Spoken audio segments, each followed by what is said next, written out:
Molecular biology is actually the study of the central dogma of biology, which is first defined kind of by Watson and Crick and others, in that DNA encodes the genetic information, which is transcribed into RNA, which then is translated into proteins.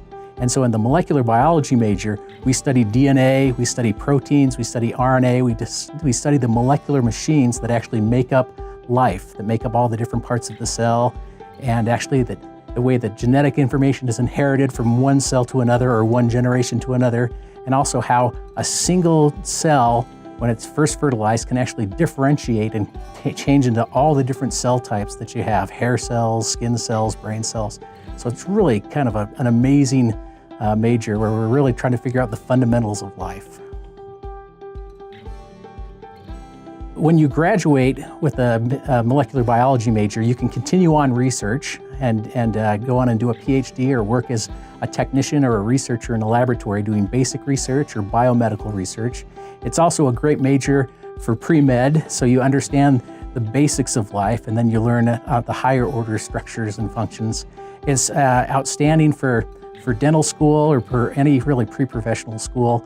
Law school, actually it's a great major for law school because patent law has a tremendous demand for people who actually understand molecular biology and science in order to really help with making patents and enforcing patents.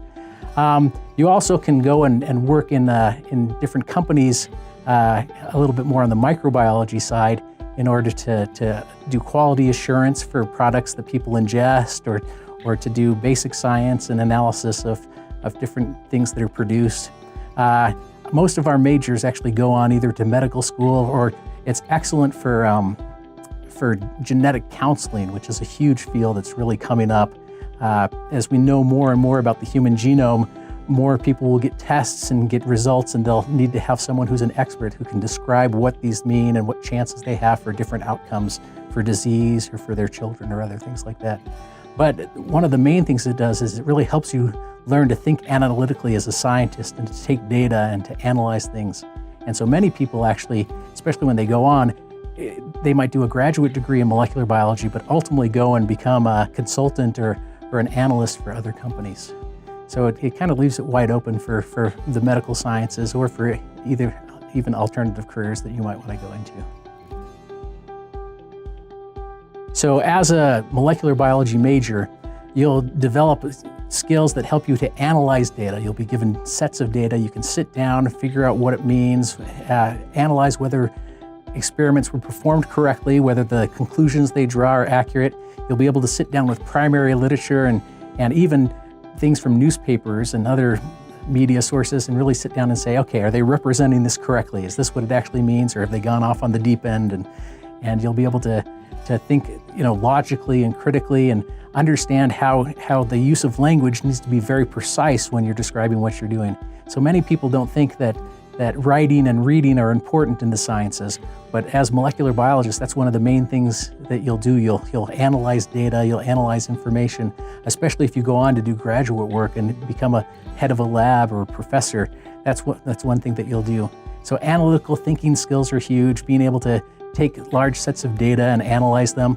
You'll also, in the molecular biology class, you learn some programming skills to be able to write code and understand how big data sets can be processed and use them. And that's something that's really becoming huge in all of sciences. But bioinformatics, we actually have our students take bioinformatics, and then we have them use it when they take genomics, one of the classes that I teach. But you'll learn how to think, learn how to analyze critically, and you won't be persuaded by fallacious arguments that people make anymore in other fields. So there are other majors at BYU that have similar classes and similar requirements. Molecular biology in our department really focuses on animals and on humans. Others look more at plants and biotechnology in that sense.